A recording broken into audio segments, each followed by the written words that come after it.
বিহারে ভোটার তালিকার বিশেষ সংশোধনী এবং তারই প্রতিবাদে উত্তাল হয়ে ওঠে সংসদ। সংসদ চত্বরে বিক্ষোভ দেখায় ইন্ডিয়া জোট। প্ল্যাকার্ড হাতে বিক্ষোভ দেখাতে থাকে তারা। বিহারে ভোটার লিস্টের বিশেষ সংশোধনের প্রতিবাদে একজোট বিরোধীরা।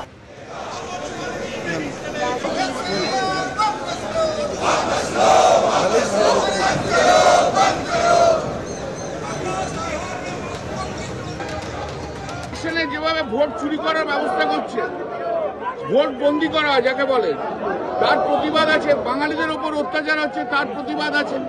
সারা ভারতবর্ষ জুড়ে গণতন্ত্রকে নষ্ট করে দিয়েছে। সেই গণতন্ত্রকে যে নষ্ট করেছে তারই প্রতিবাদে আজকের এই ভোটারকে ক্যান্সেল করে দিচ্ছে।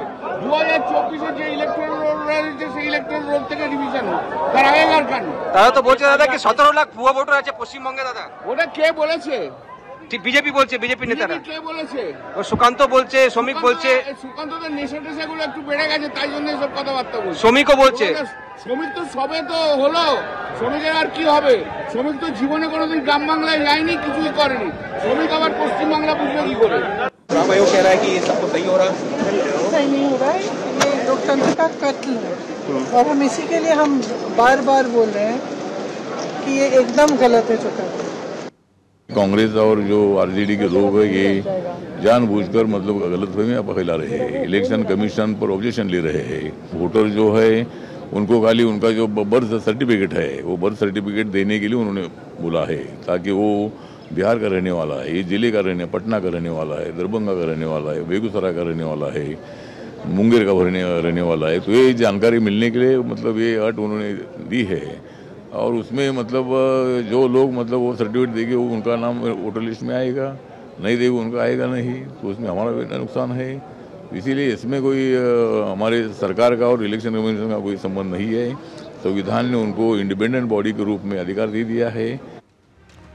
একদিকে সংসদের বাইরে বিক্ষোভ, অন্যদিকে বিহার বিধানসভাতেও প্রতিবাদ। বিহারে ভোটার লিস্টের বিশেষ সংশোধনের প্রতিবাদে বিরোধীদের বিক্ষোভে উত্তাল হলো বিহার বিধানসভা। প্রতিবাদ বিক্ষোভে শামিল হলো আরজেডি এবং কংগ্রেস।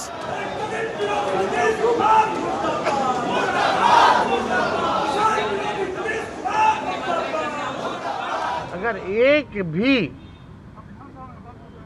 वोटर के साथ अगर अन्याय होता है, उसका नाम काटा जाता है, तो आप समझ सकते हैं कि इससे बड़ा अपराध कुछ नहीं हो सकता। देखिए हम लोग तो कोर्ट में भी लड़ रहे हैं, सड़क पे भी लड़ रहे हैं, सदन में भी लड़ रहे हैं। जहां मौका मिल रहा है हम लोग जो है लड़ रहे हैं। लेकिन बेशर्म हो चुकी है चुनाव आयोग। एक बार भी प्रेस कॉन्फ्रेंस नहीं की। सुप्रीम कोर्ट के फटकार के बाद भी, सलाह के बाद भी अभी तक क्लियर नहीं की है कि आधार की क्या भूमिका रहेगी, वो सलाह मानेंगे कि नहीं मानेंगे, राशन कार्ड की क्या भूमिका रहेगी, कहीं कुछ नहीं। অন্যদিকে ভিন রাজ্যে বাঙালি হেনস্থার প্রতিবাদে সংসদের বাইরে বিক্ষোভ। আপনারা জানেন যে গতকালই 21শে জুলাইয়ের মঞ্চে তৃণমূল নেত্রী মমতা বন্দ্যোপাধ্যায় এই বিষয়ে সরব হন এবং তারপরেই দিল্লিতে বাঙালি অস্ত্রে সরব তৃণমূল কংগ্রেস।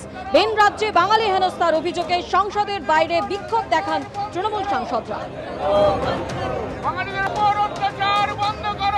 लगातार तृणमूल कांग्रेस की तरफ से ये मुद्दा उठाएंगे कि जिस तरह से बांग्ला भाषी जो हैं, जो बांग्ला बोलते हैं, उनके ऊपर आक्रमण किया जा रहा है, अत्याचार किया जा रहा है। हर बीजेपी राज्य में आप देख रहे हैं कि जो बांग्ला बोलते हैं, जो बांग्ला जो भारतीय भाषा है, जो शास्त्रीय भाषा है, जो स्वामी विवेकानंद की भाषा है, जो नेताजी सुभाष चंद्र बोस की भाषा है, जो रविंद्रनाथ टैगोर की भाषा है, रविंद्रनाथ टैगोर जिसने हमारा राष्ट्रीय गीत लिखा है, इनकी भाषा के ऊपर अत्याचार किया जा रहा है, आक्रमण किया जा रहा है। जो प्रवासी मजदूर हैं, जो स्टेट से स्टेट जाते हैं काम के लिए, उनके ऊपर आक्रमण है, अत्याचार है। जब उनके पास पूरा कागज पत्र है, उनके पास पूरा नागरिक होने का प्रमाण है, तभी भी इनके ऊपर अत्याचार हो रहा है, आक्रमण हो रहा है और कहा जा रहा है कि ये बांग्लादेशी है, ये रोहिंग्या है। ये सरासर बांग्ला के ऊपर आक्रमण है, ये बेंगल को अपमानित करने की कोशिश है। পশ্চিমবঙ্গের প্রত্যেকটি মানুষ জানেন পশ্চিমবঙ্গের ভোটার তালিকায় কি আছে, তৃণমূল কি করেছে, তৃণমূল কি করছে এবং তৃণমূল কি করতে পারে। আজকে পশ্চিমবঙ্গের মানুষ এ বিষয়ে সচেতন। আমরা 17 লক্ষ ভুয়ো ভোটারের কথা বলেছি, তাই আর হতে দিন, সংখ্যাটা আরো বাড়বে। ভুয়ো ভোটারের উপর নির্ভর করে একটা রাজনৈতিক দল ক্ষমতায় টিকে থাকতে চাইছে, এর থেকে দুর্ভাগ্যজনক পরিস্থিতি সংসদীয় রাজনীতিতে বা কোনো গণতান্ত্রিক ব্যবস্থায় হতে পারে না। নির্বাচন কমিশন স্বশাসিত সংস্থা, তারা যা কিছু করছেন আইন মেনে করছেন। আর সুপ্রিম কোর্টে তো গিয়েছিলেন, সুপ্রিম কোর্ট তো অফোল্ড করেছে, বন্ধ করতে বলেন।